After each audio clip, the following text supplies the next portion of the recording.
Hello दोस्तों, welcome to wisdom UP government exam channel. कैसे हैं भाई आप सभी? उम्मीद करता हूं बढ़िया होंगे, मस्त होंगे, जबरदस्त होंगे और आप लोगों की तैयारी भी बहुत शानदार चल रही होगी। जैसे कि दोस्तों UP triple S C PET exam के सिलेबस में जो स्टैटिक जीके का चैप्टर जो है वो आपको दे रखा है और उसमें आपको पता होना चाहिए कि आपको जो चैप्टर दे रखा है वो कौन सा है, संसद, है ना। आज अपन जो 15 मिनट की वीडियो है किसके बारे में डिस्कस करेंगे। जैसे कि पिछली क्लास की जो वीडियो थी उसमें मैंने आपको संसद के बारे में बताया था कि संसद जो है ना, पार्लियामेंट जो है वो इसके 3 पार्ट है। 3 पार्ट कौन कौन से पढ़ेंगे अपन? एक राष्ट्रपति हो गया, लोकसभा हो गई और राज्यसभा हो गई। ठीक है, तो ये तीनों पार्ट को ही अपन संयुक्त रूप से क्या बोलते हैं? संसद बोलते हैं। ये आप लोगों को पता होना चाहिए। आज का जो स्पेशली सेशन आप लोगों के लिए रहने वाला है, क्योंकि राष्ट्रपति से संबंधित जो भी अनुच्छेद है वो आज आपको कई बार एग्जाम में पूछे जाते हैं, है ना। इसके आर्टिकल, इसके अनुच्छेद अगर आपने याद कर लिए तो आप लोगों के लिए बहुत इजी हो जाएगा कि कोई भी पॉलिटी का क्वेश्चन आपको करने का। स्टैटिक जीके भी है और इसमें पॉलिटी में भी अपन इसको इंक्लूड कर सकते हैं। तो सबसे पहले मैं बात करता हूं राष्ट्रपति से संबंधित अनुच्छेद की। ठीक है, ये आपको पता होना चाहिए। राष्ट्रपति है क्या? राष्ट्रपति संसद का वो पार्ट है जो ना तो लोकसभा का हिस्सा है और ना ही राज्यसभा का हिस्सा। पहला पॉइंट तो ये याद रखना है ना। कहने का मतलब क्या है कि ये संसद का हिस्सा तो है, ये संसद का पार्ट तो है, लेकिन लेकिन दोस्तों ये ना तो लोकसभा का पार्ट है, ना तो लोकसभा का हिस्सा है और ना ही राज्यसभा का। पहली लाइन ये ना तो लोकसभा में पार्टिसिपेट करता है और ना ही किसमें दोस्तों? राज्यसभा में, ना ही राज्यसभा में। पहला पॉइंट तो आपको ये लिखना है। ठीक है, ना तो लोकसभा का हिस्सा है और ना ही राज्यसभा का हिस्सा है। पहला पॉइंट तो आपको ये याद रखना है। अब सर, हमें बताइएगा कि राष्ट्रपति के बारे में संबंधित जो आर्टिकल है वो हम कौन कौन से याद करें। तो भाई जो आज तक एग्जाम में पूछे गए हैं राज्यसभा से यानी राष्ट्रपति से संबंधित आर्टिकल, वो मैं आपको एक एक करके याद करवाने वाला हूं। अगर आप लोगों को इस चैनल पे वाकई में कंटेंट अच्छा लगे और स्टैटिक जीके का भी 15 मिनट का वीडियो आपको अच्छा लगे तो भाई क्लास को लाइक करना है, चैनल को आप लोगों को सब्सक्राइब करना है। ठीक है, सबसे पहले राष्ट्रपति की दोस्तों जो शुरुआत होती है वो होती है आर्टिकल 52 से। सभी कमेंट बॉक्स में बताएंगे आर्टिकल 52 क्या कहता है।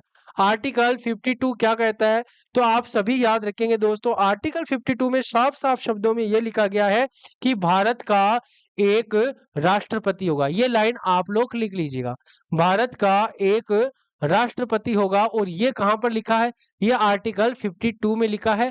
और आपको पता होना चाहिए भारत का सर्वोच्च नागरिक कौन होता है? तो भारत का राष्ट्रपति होता है। आर्टिकल नंबर 52 आपको कहां से कहां तक याद करना है? तो दोस्तों आपको आर्टिकल 52 से लेके 61 तक याद करना है।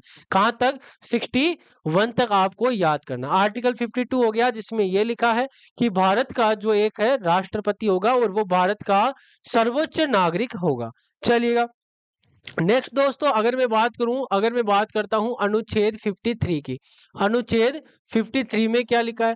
तो अनुच्छेद 53 में यह लिखा है संविधान में कि संघ की जो भी कार्यपालिका है, संघ की कार्यपालिका, है ना। कार्यपालिका में मैंने आपको बताया था मंत्रिपरिषद हो गया, विधानमंडल हो गया, ये कार्यपालिका के अंतर्गत आता है। जैसे प्रधानमंत्री, प्रधानमंत्री की मंत्रिपरिषद और विधानमंडल, ये सारा का सारा कार्यपालिका में आ जाती है जो कानून का निर्माण करती है। याद रखना, जो कानून का निर्माण करती है। तो दोस्तों संघ की जो भी कार्यपालिका है, संघ की कार्यपालिका, ये आर्टिकल 53 में लिखा है कि संघ की कार्यपालिका होगी, वो कार्यपालिका की जो भी शक्ति होगी वो राष्ट्रपति में निहित होगी। ये पॉइंट नंबर 2 याद रखना, राष्ट्रपति में निहित,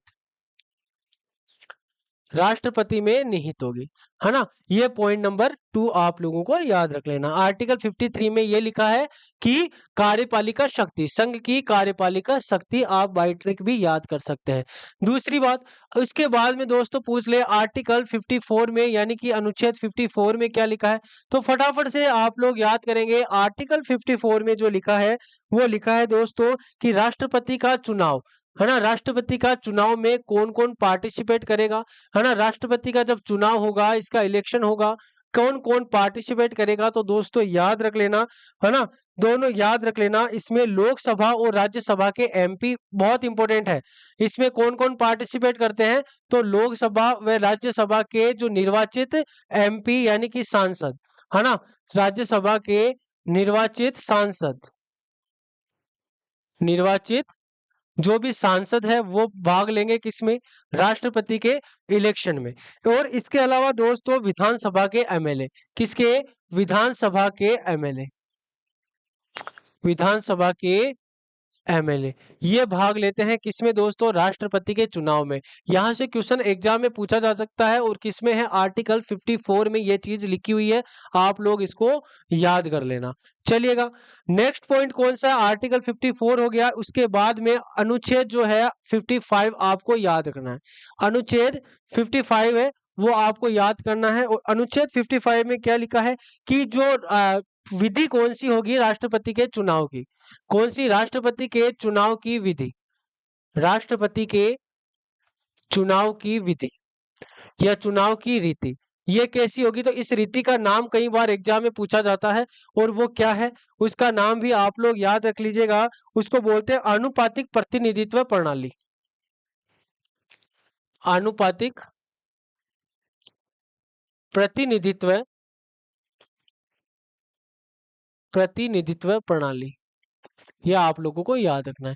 इस प्रणाली के तहत राष्ट्रपति का चुनाव होता है और ये कहाँ लिखा है, ये आर्टिकल 55 में लिखा है, ये आप लोग याद रखेंगे। ठीक है, बाकी मैं रिवीजन करवा दूंगा, कोई दिक्कत वाली बात नहीं है। आर्टिकल 56 फटाफट से याद कर लो भाई। आर्टिकल 56 में क्या लिखा गया है, तो आर्टिकल 56 में दोस्तों लिखा हुआ है राष्ट्रपति का कार्यकाल, है ना, राष्ट्रपति का कार्यकाल और कितना होता है सभी कमेंट बॉक्स में बताएंगे। तो राष्ट्रपति का कार्यकाल होता है दोस्तों 5 वर्ष। राष्ट्रपति का कार्यकाल कितना होता है, तो राष्ट्रपति का कार्यकाल 5 वर्ष होता है, ये आप लोग याद रखना। ठीक है, इसके बाद में आप लोग याद रखेंगे अनुच्छेद 57, अनुच्छेद 57 और इसमें क्या लिखा है भाई, आर्टिकल 57 में लिखा है कि अगर राष्ट्रपति का पुनर्चुनाव भी हो सकता है, राष्ट्रपति का पुनर्चुनाव भी हो सकता है, तो याद कीजिएगा कितनी भी बार राष्ट्रपति, राष्ट्रपति का पुनर्चुनाव, राष्ट्रपति का पुनर्चुनाव कितनी बार राष्ट्रपति बन सकता है भाई अपने भारत में, तो कितनी भी बार बन सकता है, कोई फिक्स नहीं है, कितनी भी बार, कितनी भी बार राष्ट्रपति बन सकता है, ये आप लोग लिख लीजिएगा। ठीक है, ये हो गया आर्टिकल 57। इनको याद करना है छोटे छोटे पार्ट में, इसलिए स्टैटिक जीके पढ़ा रहा हूं ताकि याद करने में आसानी हो, वरना ये चीज एक साथ पढ़ोगे तो आपको याद नहीं होगी। ठीक है, आर्टिकल 52 बताया भारत का एक राष्ट्रपति होगा।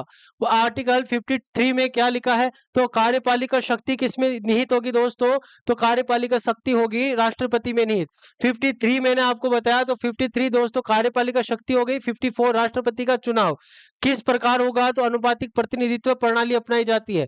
56 में कार्यकाल 5 साल और 57 में राष्ट्रपति का पुनः चुनाव, और कितनी भी बार भारत का राष्ट्रपति जो है वापस राष्ट्रपति बन सकता है। चलिएगा अनुच्छेद जो 58 है, आर्टिकल 58 में क्या कहा गया है, इसको आप लोग याद कर लीजिएगा, है ना। अनुच्छेद 58 में क्या कहा गया है, ये आप लोग याद कर लीजिएगा दोस्तों कि योग्यताएं, राष्ट्रपति की क्या क्या योग्यताएं होती है वो आप लोगों को याद रखनी है। राष्ट्रपति की योग्यताएं किसमें उल्लेख है, आर्टिकल 58 में। ठीक है, और न्यूनतम आयु अगर आपसे पूछ ले, यहाँ पर न्यूनतम आयु इसकी 35 वर्ष होनी चाहिए। कई बार एग्जाम में पूछा गया है कि राष्ट्रपति बनने के लिए कितनी वर्ष न्यूनतम आयु चाहिए आपको, तो 35 वर्ष की आयु आपकी कंप्लीट होनी चाहिए। ठीक है, उसके बाद में दोस्तों याद रखना आर्टिकल 59, है ना, आर्टिकल यानी कि अनुच्छेद कौन सा, 59। और आर्टिकल 59 अगर आपसे पूछ ले दोस्तों, तो आर्टिकल 59 को क्या कहता है कि राष्ट्रपति के पद की शर्तें, है ना, राष्ट्रपति के पद की शर्तें, राष्ट्रपति की पद की शर्तें आप लोगों को याद रखनी है ना। और आर्टिकल 60 याद कर लीजिएगा, अनुच्छेद 60। और आर्टिकल 60 क्या कहता है, आर्टिकल 60 क्या कहता है दोस्तों, ये कहता है राष्ट्रपति की शपथ, राष्ट्रपति की शपथ। ठीक है, राष्ट्रपति की शपथ, है ना, राष्ट्रपति की शपथ याद रखना। और इसको कौन दिलाता है, तो राष्ट्रपति को शपथ दिलाता है सुप्रीम कोर्ट का मुख्य न्यायाधीश। किसका, सुप्रीम कोर्ट का, सीजेआई यानी चीफ जस्टिस ऑफ इंडिया, ठीक है, ये दिलाता है राष्ट्रपति को शपथ। ये आप लोग याद रखेंगे, बाकी सारा सब कुछ मैं याद करवा दूंगा, कोई घबराने वाली बात नहीं है। और अगर दोस्तों राष्ट्रपति को हटाना है, यानी कि राष्ट्रपति पर महाभियोग लगाना है ना, तो राष्ट्रपति को हटाने की प्रक्रिया को इम्पीचमेंट कहा जाता है, महाभियोग कहा जाता है। तो राष्ट्रपति को हटाने की प्रक्रिया, राष्ट्रपति को हटाने की प्रक्रिया, और राष्ट्रपति को हटाने की प्रक्रिया आर्टिकल 61 में है। ये आप लोगों को याद रखना है, जिसको क्या कहा जाता है दोस्तों, जिसको कहा जाता है महाभियोग। आज का सेशन दोस्तों ये राष्ट्रपति का रहा था, है ना, और ये आज ही याद कर लेना। छोटे छोटे पार्ट इसलिए स्टैटिक जीके के बता रहा हूं ताकि आपको याद रहे, वरना एक साथ इनको पढ़ोगे तो भाई, है ना, तो आपको इतना याद करने में बहुत ही हार्ड लगेगा ये। और दोस्तों जब किसी राष्ट्रपति पर महाभियोग लगाया जाता है तो ये क्वेश्चन पूछा जाता है कि उसको 14 दिन पहले सूचना दी जानी चाहिए। 14 दिन पहले सूचना कि भाई आपके खिलाफ हम क्या ला रहे हैं, महाभियोग ला रहे हैं, है ना, तो 14 दिन पहले सूचना देनी पड़ेगी। ये आप लोग याद कर लेना, 14 दिन पहले सूचना देनी पड़ेगी राष्ट्रपति को, जिस भी राष्ट्रपति पर महाभियोग प्रणाली लाई जा रही है। तो दोस्तों उम्मीद करूंगा कि आपको यह चीज याद हो गई होगी। सबसे पहले मैंने राष्ट्रपति का क्या बताया, राष्ट्रपति संसद का वो पार्ट होता है जो ना तो लोकसभा में हिस्सा लेता है ना ही राज्यसभा में। आर्टिकल 52 भारत का एक राष्ट्रपति होना याद करना, भारत का एक राष्ट्रपति होगा, आर्टिकल 52 में लिखा हुआ है। इसके अलावा 53 में राष्ट्र जो राज्य की संघ की कार्यपालिका शक्ति होगी, जिसमें प्रधानमंत्री, मंत्रिपरिषद, मंत्रिमंडल, विधानमंडल आ जाता है, ठीक है, वो सब राष्ट्रपति में निहित होगा, वो सब राष्ट्रपति में निहित होगा। ठीक है, उसके बाद में आर्टिकल 54 राष्ट्रपति का चुनाव में कौन कौन पार्टिसिपेट करेंगे, तो दोस्तों लोकसभा और राज्यसभा के निर्वाचित सांसद, है ना, और विधानसभा के जो निर्वाचित एमएलए है वो राष्ट्रपति के चुनाव में भाग लेते हैं। इसको इंपोर्टेंट लगा लीजिएगा। उसके बाद में 55 कहता है राष्ट्रपति की चुनाव की जो प्रणाली प्रणाली है कौन सी अपनाई जाती है, तो अनुपातिक प्रतिनिधित्व प्रणाली अपनाई जाती है। 56 में आ गया कार्यकाल, 57 में आ गया पुनः चुनाव की कोई भी नागरिक भारत का राष्ट्रपति कितनी भी बार बन सका है, कोई फिक्स काउंटिंग नहीं है। ठीक है, ये आप लोग याद रखना। इसके अलावा 58 में योग्यता है, 59 में शर्तें, 60 में शपथ और 61 में राष्ट्रपति को हटाने की प्रक्रिया। शॉर्ट एंड स्वीट नोट्स तैयार कीजिएगा और इनको लिख लीजिएगा, क्योंकि यही क्वेश्चन बार बार हर एग्जाम में रिपीट होते हैं। Thank you so much class को ज्वाइन करने के लिए। कैसा लगा आज का कंटेंट कमेंट बॉक्स में आप लोगों को बताना है। नेक्स्ट क्लास में मैं आप लोगों के लिए लाऊंगा लोकसभा से संबंधित सारे important fact. Thank you so much class को ज्वाइन करने के लिए।